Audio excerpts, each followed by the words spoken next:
아직도 코로나 바이러스에 인한 고통이 여전한데 이 가을의 단풍은 너무나 아름답습니다. 가보지 못하고 온라인이나 아니면 TV를 통해서 보는 그 아름다운 산들과 단풍들은 우리의 마음을 설레게 합니다.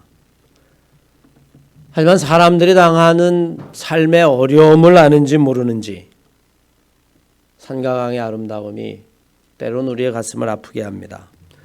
침묵이라고 하는 글을 쓴 일본의 작가 엔도 슈아크는 그의 기념관 앞에 시비를 하나 세워놓았는데 그 시비에다가 이렇게 글을 적었습니다.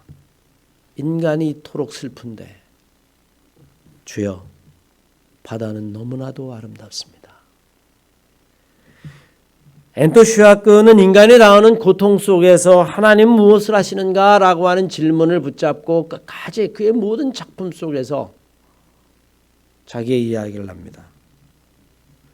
오늘 우리의 심정이 그렇습니다. 우리의 삶은 이렇게 아픈데 자연은 너무나 아름답습니다. 금년 한 해를 돌이켜보면 한 해가 통째로 다 날아간 것 같은 느낌입니다. 이번 주는 좋아지겠지. 이번 주가 끝나면 나아질 거야? 아니 그래도 한 달만 지나면 다음 달에는 모든 것이 회복될 거야. 아니 봄이 가고 여름이 가고 계절이 바뀌면 우리들은 정상으로 돌아갈 수 있을 것이고 회복될 거야. 끝없는 희망, 그리고 또 다른 절망, 그리고 또 새로운 희망. 마치 희망과 절망이 자리만 바꿔가면서 속절없이 시간만 흘러가는 것 같습니다. 금년 한 해를 돌이켜보면 한 해가 통째로 사라져버렸습니다. 이제 두 달만 있으면 올해를 마감하게 되는데 오늘 추수감사절 예배를 드리면서 우리는 과연 이 추수감사절 예배에 감사할 것이 있는가? 아니 조금 더 우리에게 솔직해지면 감사할 것은 고사하고 우리는 원망과 탄식밖에 할 것이 없는 것이 아닌가? 더군다나 올해 이것이 끝나지 아니하고 해를 넘기면서 내년까지 계속되어진다면 우리는 무엇을 가지고 감사하다라고 말할 수 있을까? 위선적인 것이 아닌가? 아니면 나를 속이는 것이 아닌가? 차라리 솔직하게 절망스럽다, 불평하고 원망하는 것이 오히려 더 솔직한 것이 아닌가?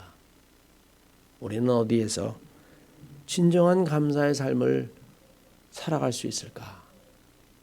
스스로에게 묻죠. 간단하게 생각하면 그렇습니다. 모든 일이 다 잘 되면 우리는 감사할 수 있어요. 저는 이것을 무엇 때문에 감사, 무엇 때문에 감사라고 이야기합니다. 일을 성공했기 때문에 감사하는 거예요. 자기가 원하는 것들이 다 계획대로 되었기 때문에 감사한 겁니다. 주변의 모든 상황이 내가 원하는 대로 되어지고 하나도 어긋난 것이 없고 그래서 나에게 어려움이나 고난은 찾아오지 아니하고 감사하지 않을 이유가 없죠. 물론 이런 상황 속에서도 감사를 잃어버리고 당연한 것으로 여기며 살아가는 그런 사람들도 있습니다만 아마 이렇다면 누구나 다 여기에 감사할 수 있을 겁니다. 하지만 한 걸음 더 들어가서 생각해 보면 무엇 때문에 하는 감사는 정반대로 무엇 때문에 원망도 하고 불평도 하게 됩니다. 일이 틀어졌기 때문에 내가 원하고 계획했던 일들이 하나도 이루어지지 아니하고 수많은 변수들이 생겨서 그 변수가 내 일을 다 망가뜨렸기 때문에 주변에 있는 상황이 내가 원하는 대로 하나도 되지 않았기 때문에 아니 더 나가서 이번 일은 누구 때문에 그것만 없었다면 내 삶은 감사할 텐데 주변의 상황과 주변의 사람 그리고 외부적인 조건 때문에 우리는 감사와 불평을 늘 오락가락하게 되죠. 제가 첫 목회를 동해에 갔었을 때에 그 아름다운 바다를 보고 거기에 있는 교인들에게 정말 좋으시겠습니다. 이 아름다운 바다를 늘 보니까 그랬더니 교인 중에 한 분이 전사님 바다가 성내는 걸 못 보셨군요. 정내미가 떨어집니다. 이곳에서 살고 싶지가 않습니다. 배를 삼키고 사람을 집어삼키는 풍랑을 못 보셨죠? 끔찍합니다. 무엇 때문에 우리가 감사하게 되어진다면 우리는 마치 풍랑에 요동치는 바다와 같이 우리의 마음은 그 중심을 잡기 어려울 겁니다. 그러나 성경은 우리들에게 절대로 그렇게 말하지 않습니다. 오히려 성경은 그럼에도 불구하고 감사하라 라고 이야기합니다. 일이 성공하지 못했음에도 그럼에도 불구하고 절망하고 낙심하고 스스로를 괴로움 속에 몰아넣지 말고 오히려 그럼에도 불구하고 감사를 찾아라. 모든 일이 내 계획대로 되지 않았음에도 불구하고 네 마음을 놓치지 말고 마음을 굳건하게 하고 하나님을 바라보며 감사해라. 주변의 모든 상황들이 다 내 뜻대로 되지 않았음에도 불구하고 지금 내가 고통과 괴로움 속에 있음에도 불구하고 지금 나를 힘들게 할 뿐만이 아니라 나를 곤욕 속에 빠지게 만드는 그 어떤 사람이 있다 할지라도 그럼에도 불구하고 감사를 잊지 말아라. 이미 이런 사람은 마음에 흔들림이 없는 사람입니다.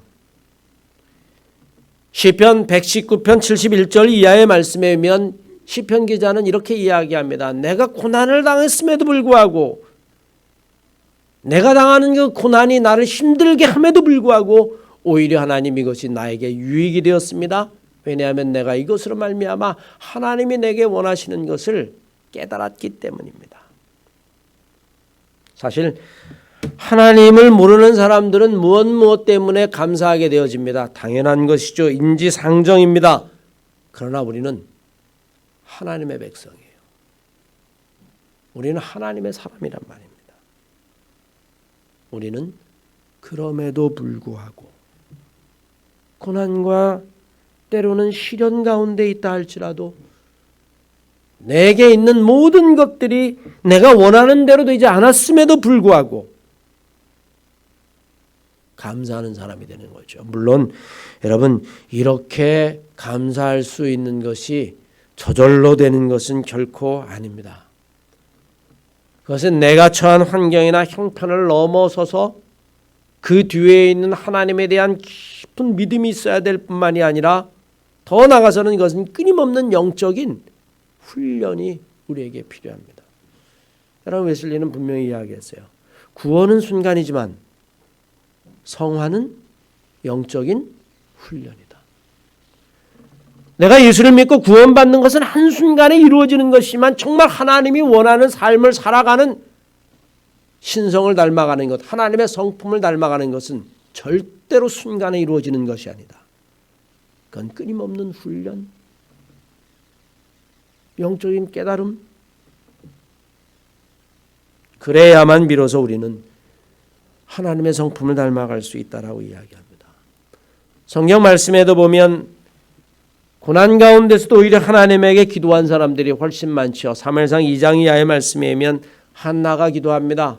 아이가 없어서 수모를 당하고 고통 가운데 있고 고난 가운데 있습니다. 자기 인생은 마치 열매가 없는 인생과 같은 그러한 허무함에 있음에도 불구하고 그는 하나님 앞에 기도할 때 이렇게 기도합니다. 내가 하나님으로 말미암아 내가 하나님으로 인하여 내가 기뻐하며 하나님에게 찬양하고 기도하겠습니다. 나는 여호와를 인하여 즐거워하며 나의 구원의 하나님을 인하여 기뻐하리로다. 시편의 기자들은 우리들에게 그렇게 이야기해요. 오늘 우리가 추수감사절을 통해서 누구나 다 하는 것, 신앙이 없어도 할 수 있는 것, 무엇 때문에 잘 되면 감사하고 안 되면 불평하는 그런 사람이 아니라 그럼에도 불구하고 하나님으로 인하여 내가 감사할 수 있는 사람, 하나님으로 말미암아 감사할 수 있는 사람, 그런 신앙의 사람들이 다 되시기를 주의 이름으로 간절히 축원합니다. 사실 추수감사절의 유래가 그렇습니다. 미국의 청교도로부터 유래되었죠. 신앙의 자유를 찾아서 순례의 길을 떠난 청교도는 1620년 9월 29일 메이플라워를 타고 자유를 찾아서 떠나게 됩니다. 그들이 정착한 곳은 모진 항해 끝에 미국의 동부 지역이었었어요. 하지만 그들에게 형통한 일이 기다린 것은 아니었습니다.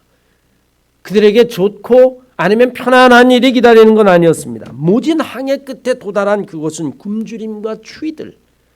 여러분, 미국 동부가 얼마나 추운지 아십니까? 눈폭풍이 한번 몰아치면요, 영하 20도, 30도는 그거는 뭐 다반사입니다. 그런 곳에서 처음 겨울을 나야 했었습니다. 아는 사람도 없었을 뿐만이 아니라 100여 명 정도 된 이 청교도들은 그 한 해를 지나면서 1960년 그 한 해를 지나면서 다 절반인 50명이 괴질과 폐렴과 그리고 알 수 없는 질병으로 굶주림으로 죽어갔습니다. 다 1년 만에 말이죠. 겨울을 이겨내고 봄이 되고 그리고 씨앗을 파종하고 그리고 그 이듬해 1621년 11월 겨울이 되었을 때, 가을이 되었을 때에 그들은 고작 몇 개의 옥수수와 보리, 밀들 그것밖에 수확할 수 없었습니다. 왜냐하면 낯선 토양이었기 때문이죠. 하지만 그들은 감사했습니다. 주변에 있는 모든 것들이 자기들이 원하는 대로 되어지지 아니하고 풍성한 수확을 거둔 것도 아님에도 불구하고 그러나 그들은 감사했습니다. 왜 감사했을까요? 하나님으로 인해서. 우리가 신앙의 자유를 찾아 이곳에 와서 비록 우리의 동지들이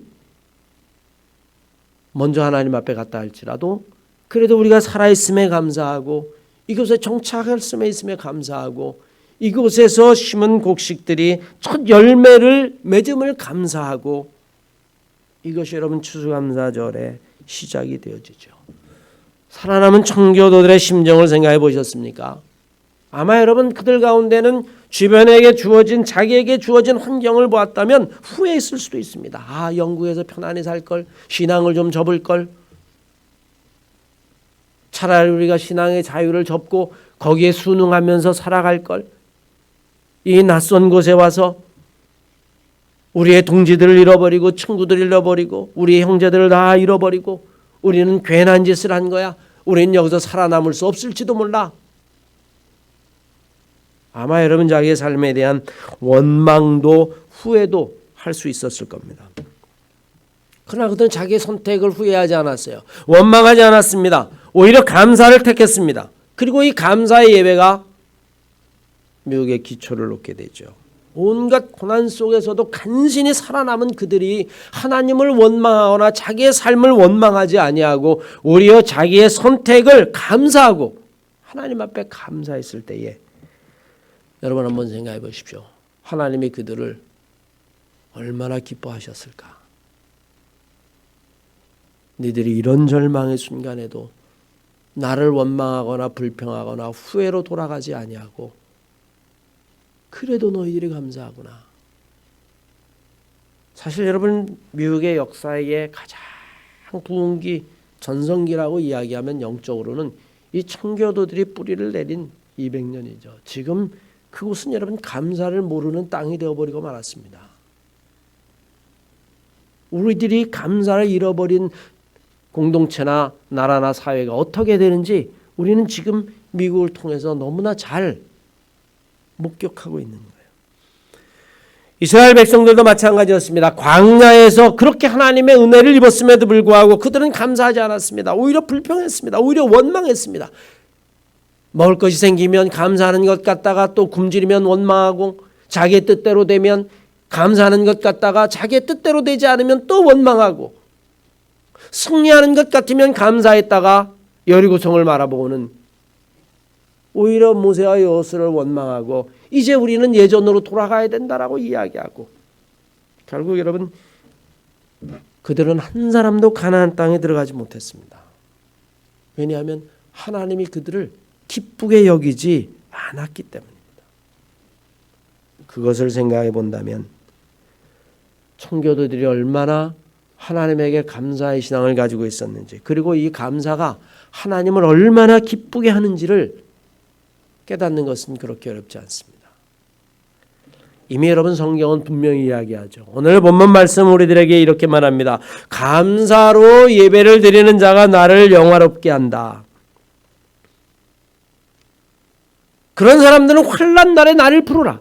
내가 그를 버리지 아니하고 내가 기뻐하니 그를 지키고 구원하고 그를 보호할 것이다.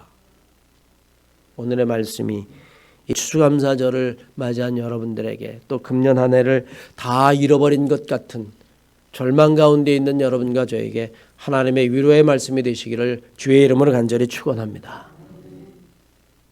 먼저 우리는 정말 하나님을 기쁘게 하기 위해서는 진정과 신령으로 예배를 드려야만 합니다. 기독교 역사 2000년 가운데에 우리는 지금 가장 어려운 이 교회의 위기, 이 예배의 위기에 처해 있습니다. 수많은 신학자들, 수많은 성서학자들이 과연 온라인 예배를 우리는 어떻게 받아들여야 할 것이며 우리는 이것을 어떻게 이해해야 할 것이냐, 여기에 대한 논쟁도 아직 끝나지 않았어요. 예배를 멈출 수 없으니까 우리가 온라인으로 예배를 드리는 것이고, 예배를 멈출 수 없으니까 우리가 다른 미디어를 이용하는 것인데, 과연 이것이 신학적으로 옳은 것이냐, 아니면 이것이 교회를 앞으로 어떻게 바꾸어 놓을 것이냐, 어떤 학자도 여기에 대한 경험도 없고 데이터도 없습니다. 여러분들은 어떠십니까? 사회적 거리두기가 오래되어서 교회를 폐쇄하고 온라인으로 우리가 예배를 드리면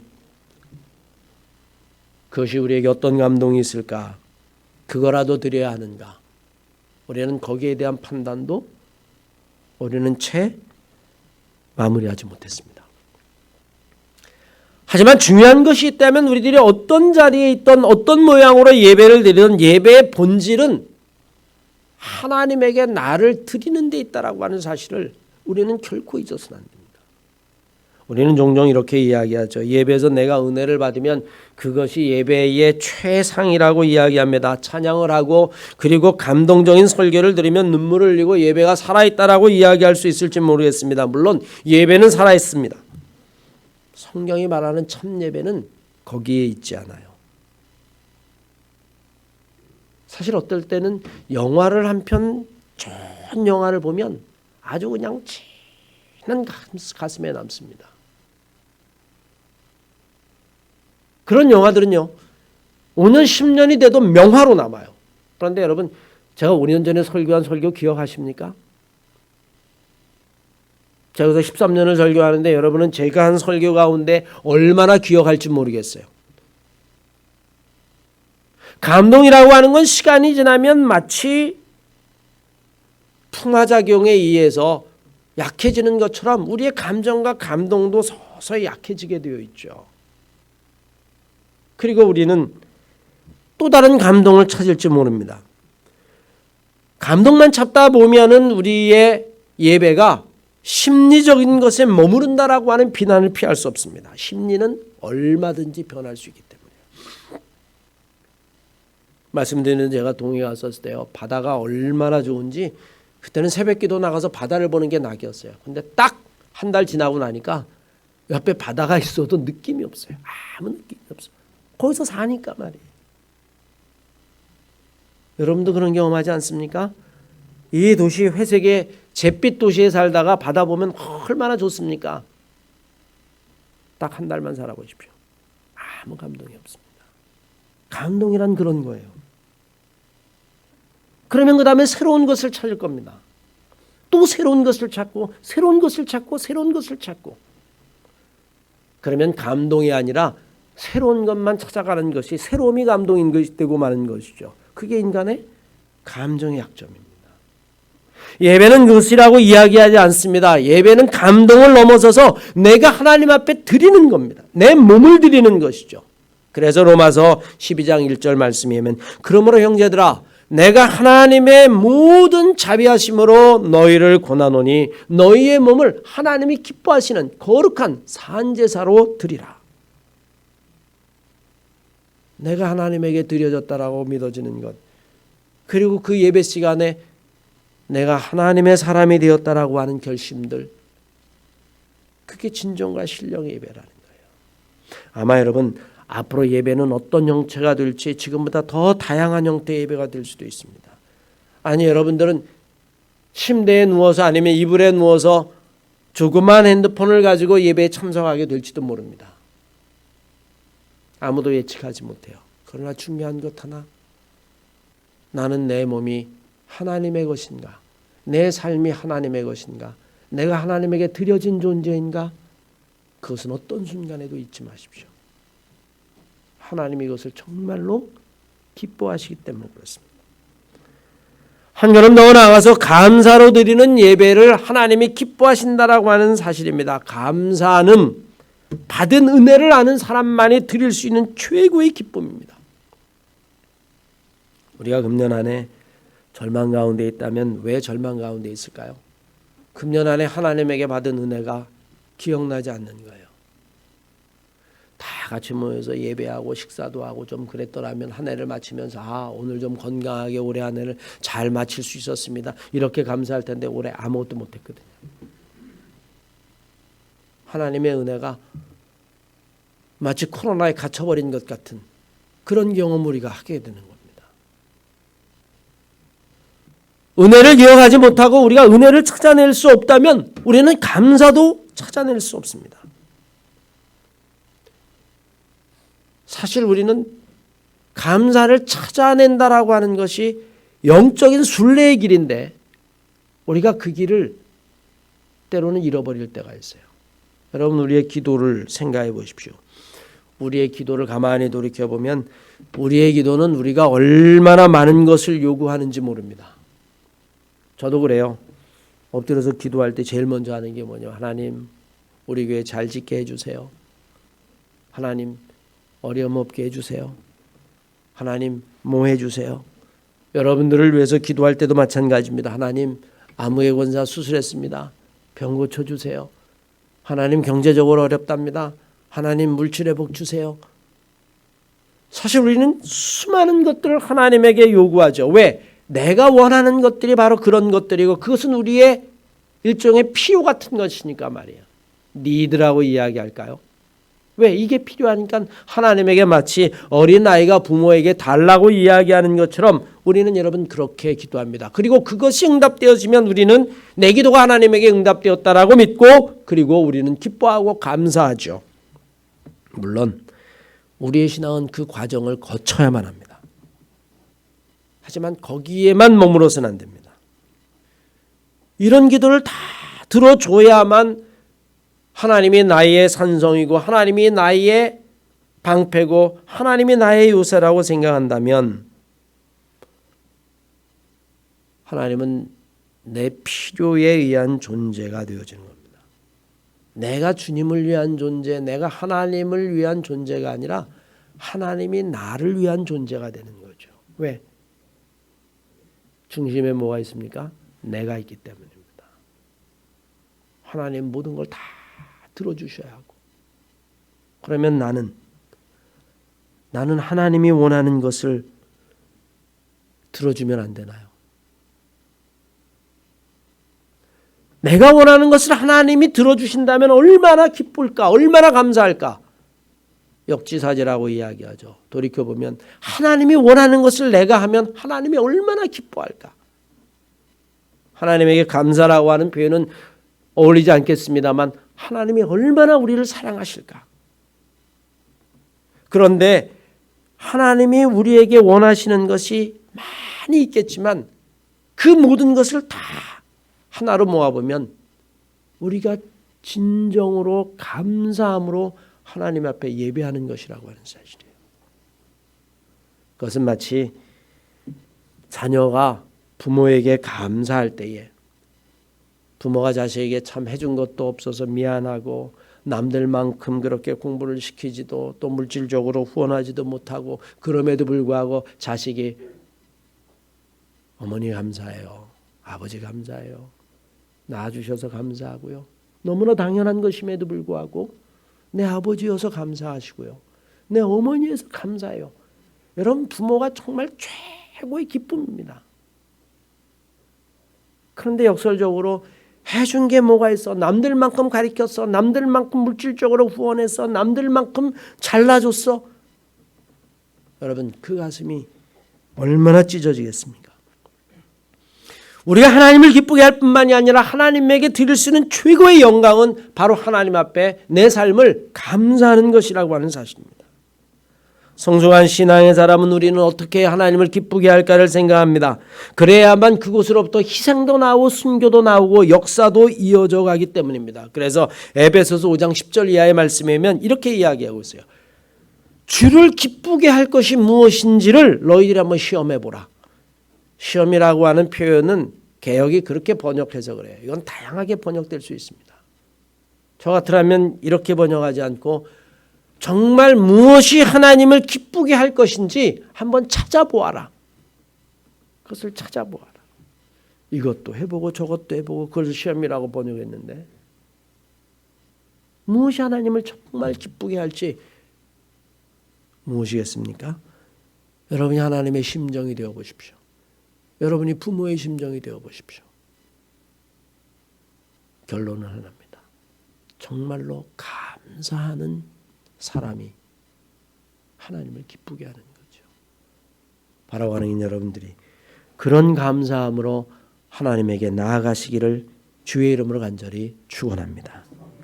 끝으로 여러분, 감사는 나의 영혼을 지키는 하나님의 은혜요, 은총이요, 능력이요, 축복이라고 하는 사실을 어떤 순간에도 잃어버리지 마십시오. 바울은 고린도전서 13장 말씀에 그런즉 믿음, 소망, 사랑 이 세 가지는 항상 있을 것인데 그 중에 제일은 사랑이라 이렇게 이야기합니다. 우리는 믿음이 없이는 살 수 없습니다. 모든 사람을 다 의심하고는 살 수 없어요. 그건 여러분 정신병에 걸립니다.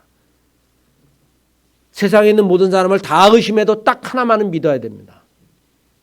그래야 여러분 그 영혼이 건강할 수 있어요. 믿음이 없이는 살 수 없죠. 소망이 없어도 우리는 살 수 없습니다. 사랑이 없으면 더더욱 우리는 살 수 없습니다. 인간이 소중해지는 이유는 사랑을 받기 때문에 인간이 소중하다고 말씀드렸어요. 그런데 라인홀드 니버라고 하는 윤리학자는 자기는 여기 한 가지를 꼭 더하고 싶다. 믿음과 소망과 사랑이 기독교의 삼위일체처럼 정말 소중한 것이라면 나는 여기에 감사를 꼭 더하고 싶다. 왜 그 위대한 신학자가 감사를 더하고 싶다라고 이야기했을까요? 인간이 감사를 잃어버리면 자기의 분수를 잃어버리고 그리고 드디어 불평과 원망, 교만, 인간의 불행이 시작된다라고 봤습니다. 하나님께 감사하는 사람은 절대로 교만해질 수 없습니다. 여러분 부모와 자식 간에도 마찬가지 아닙니까? 어려운 형편, 주변의 환경 그래도 부모에게 감사하고 여러분 그건 행복해질 수밖에 없어요. 조금만 어려움 당하고 남과 비교해서 부모를 원망하고 그건 여러분 불행해질 수밖에 없습니다. 이미 길이 불행과 행복을 가르는 그 기준이 원망과 불평에 있기 때문에 그렇습니다. 더군다나 그 존재가 나를 낳아주고 길러준 부모에 대해서 불평하고 원망하고 교만하는 순간 그것은 자기의 인생에 독초를 뿌리는 것과 전혀 다르지 않습니다. 감사라고 하는 건 우리의 삶을 은혜와 축복으로 인도하는 길이라고 하는 사실이에요. 요즘 연말이 되어지면 이 코로나 백신이 과연 나올 것이냐 여러분, 그런데 안타깝게 백신이 나와도 더 중요한 것이 있습니다. 치료제가 빨리 개발돼야 되거든요. 이 코로나 백신 먹지 아니하게 이 독감도 아주 심각한 것이었는데 독감은 타미플루라고 하는 치료제가 있어요. 그러니까 사실은 이겨나가는 건데 우리가 백신을 맞아도 지금 있는 의사들의 이야기나 아니면 바이러스 연구하는 사람들의 결론은 이게 오래가지 않는다는 겁니다. 길게 가야 5개월, 6개월 정도, 그러면 이게 사라진다는 거예요. 얼마 전에 인터넷 뉴스를 보니까 러시아의 이 바이러스를 연구하는 학자가 자기가 바이러스에 감염된 다음에 그 다음에 다시 한번 이게 재감염이 되는지 실험해 보려고 확진자하고 접촉을 하고 시도를 했더니 재감염이 되는데 오히려 첫 번째보다 더 고통스러웠다는 겁니다. 보니까 항체가 6개월도 되지 못해서 소멸해버리고 만 거예요. 그래서 아마 백신이 나와도 여러 차례 맞아야 될지도 모른다라고 이야기합니다. 마치 우리가 해마다 백신을 맞는 것처럼 말이죠. 그러나 반드시 현대의학은 여러분이 코로나 바이러스를 극복하게 되어집니다. 시간의 문제일 뿐이지. 우리에게 여러분 영혼도 마찬가지입니다. 우리의 영혼이 인생을 살면서 정말로 건강하기를 살기를 원한다면 감사야말로 이 세상을 살아가는데 영혼의 백신이라고 하는 사실을 알아야만 합니다. 감사하며 살아가는 사람은 절대로 자기의 욕심 때문에 괴로워하고 인생을 불행으로 몰지 않습니다. 왜? 그 안에 감사가 있기 때문에. 작은 것으로도 감사할 수 있고 어려운 환경 속에서 내 부모에게 감사할 수 있고 절망의 순간에도 그럼에도 불구하고 내 안에 있는 하나님으로 말미암아 감사할 수 있고 그런데 감사를 잃어버리면 그 어떤 것으로도 그것을 대신할 것이 없다라고 하는 사실을 알아야만 합니다. 사랑하는 한마음교회 성도 여러분, 오늘 추수감사절을 맞이하며 금년 한 해를 돌이켜 보십시오. 우리는 정말 금년 한 해를 통째로 다 잃어버렸는지 몰라요. 그러나 그럼에도 불구하고 내 안에 있는 하나님으로 인하여 감사하게 되어질 때에 그 감사로 하나님에게 예배하는 자가 나를 영화롭게 하고 이런 자는 환난 날에 내게 부르짖어라. 내가 그에게 응답하겠다. 이 말씀이 금년 한 해 추수감사절을 맞이하는 여러분들에게 은혜의 말씀이 되시기를 주의 이름으로 간절히 축원합니다.